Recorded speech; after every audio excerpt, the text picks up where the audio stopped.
I knew something was wrong before I even pulled into my driveway, because the air felt dead. That probably sounds strange unless you've spent most of your life around bees, but usually, by late May, you can hear my property before you see it. There's this soft hum floating over the fields, birds moving through the wildflowers, bees bouncing lazily from bloom to bloom like they own the whole county. That sound had been part of my life for so long I stopped noticing it, until one day it was gone. And sitting where half my flower meadow used to be was a brand new parking lot full of BMWs, Range Rovers, and one bright yellow Porsche parked right on top of where my grandmother's blue lupins used to grow. I just sat there in my truck staring at it, thinking, no way. No damn way they actually did this. See, my name's Eli Mercer, and for almost 12 years I'd been running a small honey farm outside a town called Belridge, Oregon. Nothing fancy. Just 15 acres of rolling meadowland my grandparents left me after they passed.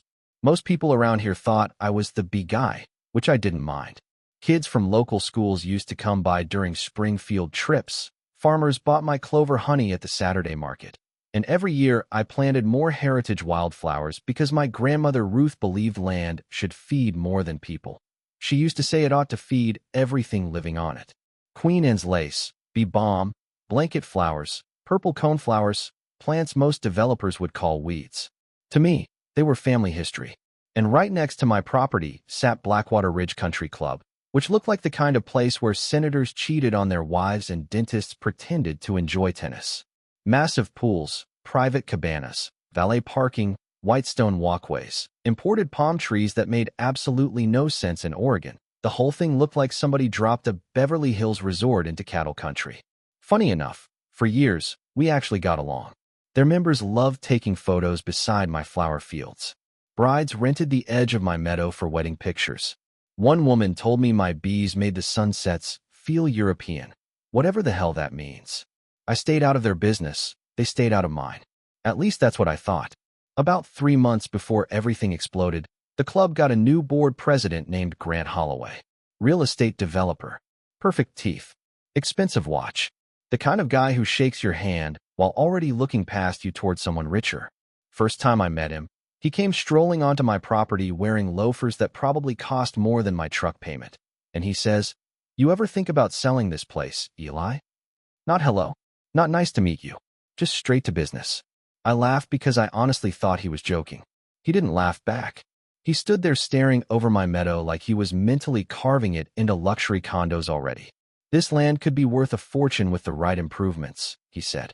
I remember telling him, "Depends what you consider improvement." He smiled at me then, one of those tight little smiles rich people use when they think you're too dumb to realize they're insulting you. Progress usually scares people before it benefits them. That line stuck with me, mostly because it sounded rehearsed, like something he'd said before while ruining somebody else's life. A few weeks later, the club started hosting bigger events. Corporate parties, swim tournaments, political fundraisers. Suddenly, their parking lot wasn't big enough anymore. Club members started parking along the roadside near my fences, trampling flower patches, tossing beer cans into drainage ditches.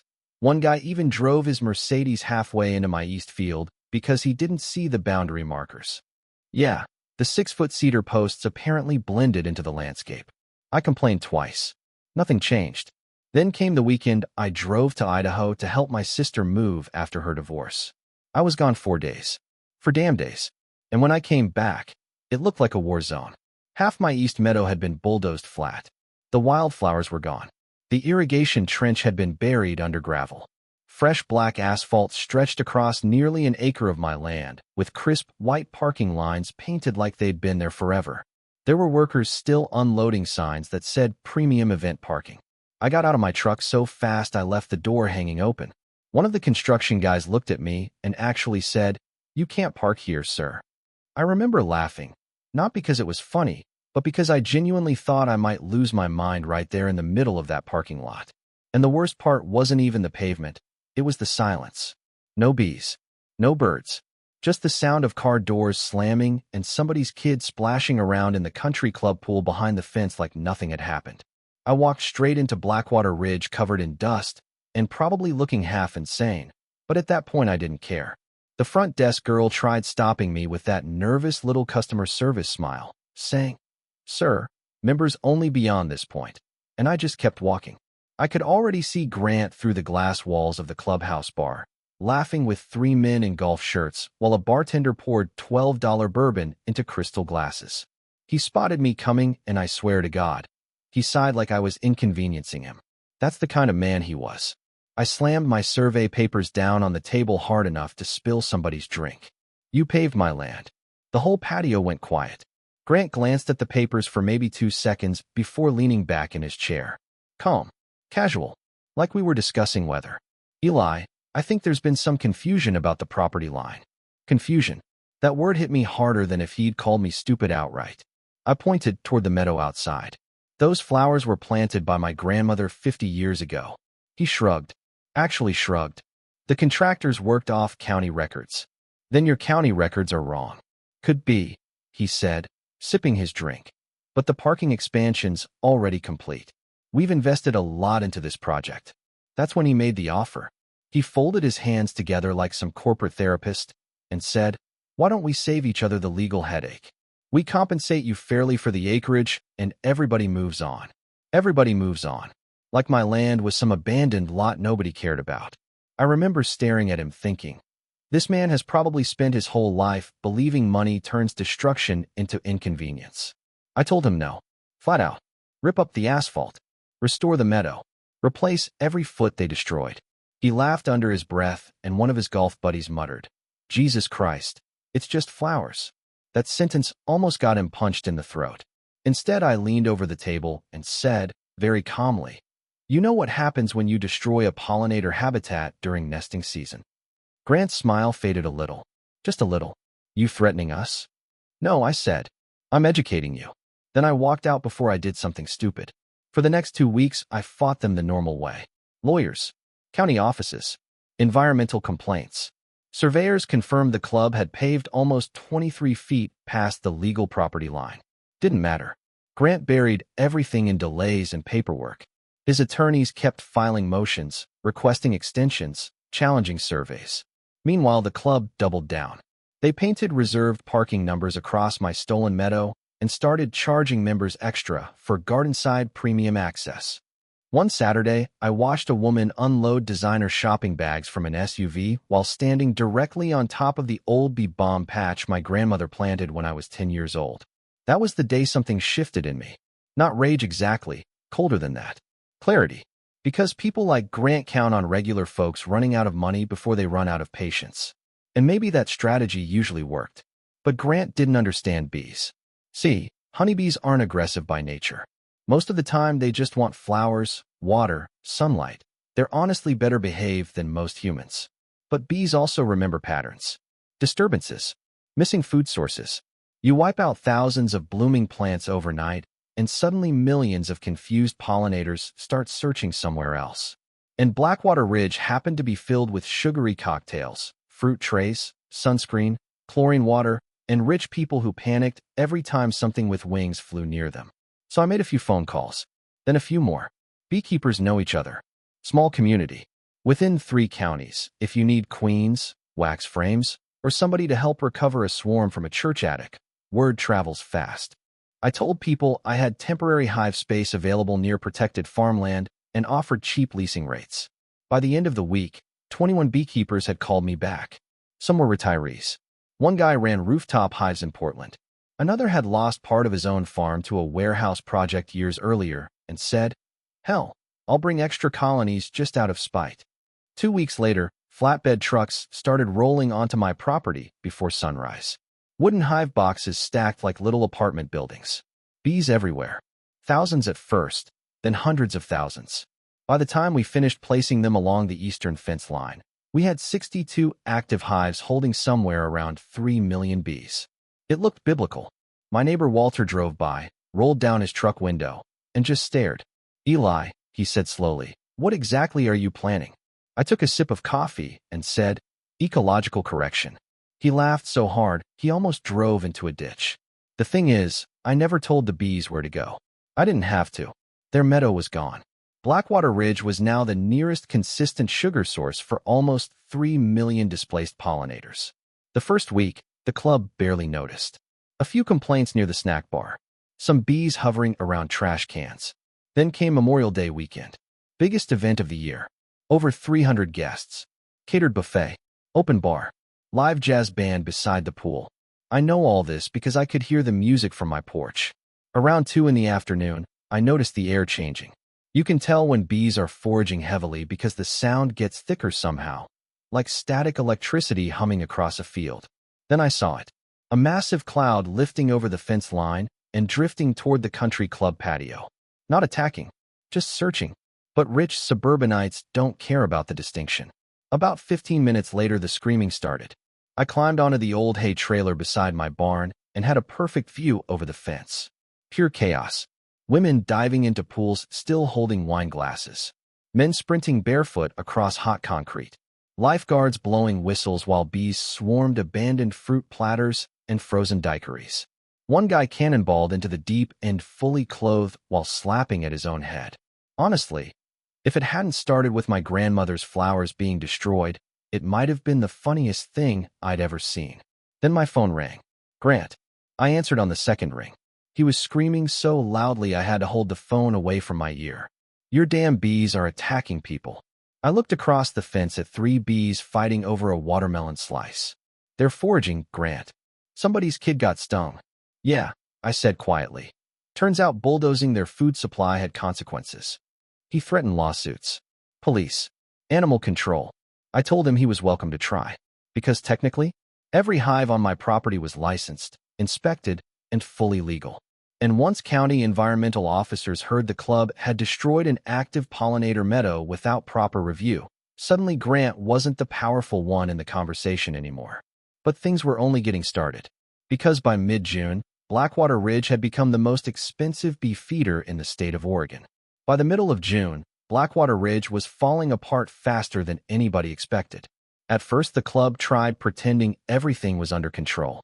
They sent out these polished little emails blaming seasonal insect activity and assuring members the situation was temporary. Then they brought in pest control companies, which turned into its own kind of comedy because the exterminators took one look around and basically said, yeah, you can't spray chemicals beside a public pool packed with children and margaritas. So the club started trying weird, desperate solutions instead. Industrial fans around the patios. Citronella torches every 10 feet. Fake owl statues. One guy suggested hanging bags of pennies filled with water because apparently his uncle swore it scared insects away. It didn't. The bees kept coming. Not violently. Not like some horror movie where people get chased through the woods. Honestly, that's what made it worse. They were just existing. Landing on spilled soda. Crawling across abandoned fruit trays. Hovering near sunscreen and sweet cocktails because the meadow they depended on had been turned into asphalt. But fear spreads fast when rich people start feeling powerless. Every tiny buzz became an emergency. One afternoon, a woman jumped into the shallow end screaming because a bee landed on her visor. She slipped, chipped a tooth, and threatened to sue the club for emotional trauma. Another guy swore he was under attack when security footage later showed exactly 3 bees floating near his smoothie. The entire place turned paranoid. And underneath all the panic was something uglier, embarrassment. Blackwater Ridge sold an image. Luxury. Control. Perfection. Now members were eating lunch indoors while staring nervously out the windows like the building was under siege. The local news got hold of the story after somebody uploaded cell phone footage from Memorial Day. Overnight, the internet turned it into a joke. Millionaires defeated by bees. Nature cancels country club. Memes everywhere. One video of a hedge fund manager diving into the pool wearing loafers got over 2 million views. Then the environmental agencies stepped in. And that's when Grant finally realized he wasn't dealing with a stubborn farmer anymore. Turns out my meadow qualified as a protected pollinator restoration zone under a state conservation program my grandmother enrolled part of the property in years ago. I honestly forgot the paperwork even existed until an investigator showed up asking questions. Once that happened, everything shifted. The club's insurance company launched its own review and apparently discovered Blackwater Ridge had expanded construction before final environmental approval cleared, which meant, technically, they'd violated the terms of their liability coverage. That's corporate language for you're screwed. Suddenly, the lawsuits started piling up. Members suing the club, vendors demanding refunds, event cancellations. One wedding planner claimed the bee situation caused psychological distress to clients. Honestly, I almost respected the creativity. Then one evening, about a month after the first swarm incident, Grant showed up at my property alone. No lawyers, no smug golf buddies. Just Grant, standing beside my fence at sunset while bees drifted calmly through the restored side of the meadow. He looked exhausted, shirt wrinkled, eyes sunken. For the first time since I met him, he looked like a normal man instead of a billboard for expensive arrogance. I walked over slowly and leaned against the fence. "You here to buy more parking spaces?" He ignored the jab. "What do you want?"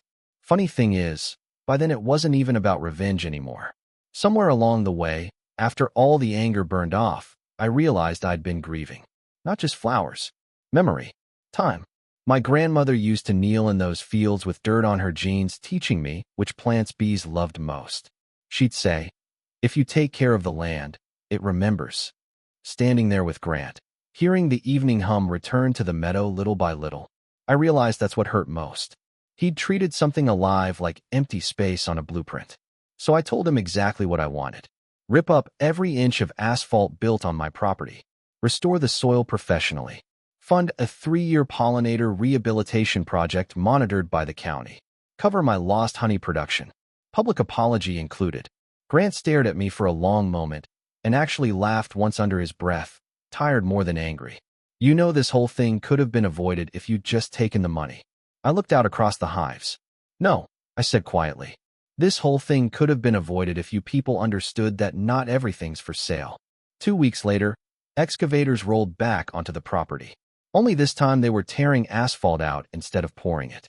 I sat on my porch drinking coffee while chunks of pavement got hauled away from the same ground where my grandmother's flowers used to bloom. Felt strangely peaceful. By early fall, we replanted the meadow. Blue lupins, bee balm, coneflowers, black-eyed Susans, thousands and thousands of seeds. The bees came back fast once the blooms returned. Faster than I expected, honestly. Nature's resilient when people stop fighting it for 5 minutes. Blackwater Ridge never fully recovered. Memberships dropped hard after the lawsuits and bad press. Grant resigned before winter. Last I heard, the club was trying to rebrand itself as some kind of eco-conscious wellness retreat, which is honestly hilarious considering they started this whole mess by bulldozing a protected meadow for extra parking. And sometimes people ask me if I feel guilty about what happened. Truthfully, I don't know. Nobody forced those people to pave over land that wasn't theirs. Nobody forced them to ignore warnings or treat living things like obstacles. All I really did was give the bees a place to live. The rest happened naturally. But I'll let you decide whether I went too far. Because depending on who you ask around Bell Ridge, I'm either the guy who defended his family's land or the lunatic who weaponized 3 million bees against a country club. So tell me down in the comments. If somebody destroyed something your family spent generations building, how far would you go to make them pay for it? And more importantly, when does defending your home stop being justice and start becoming revenge?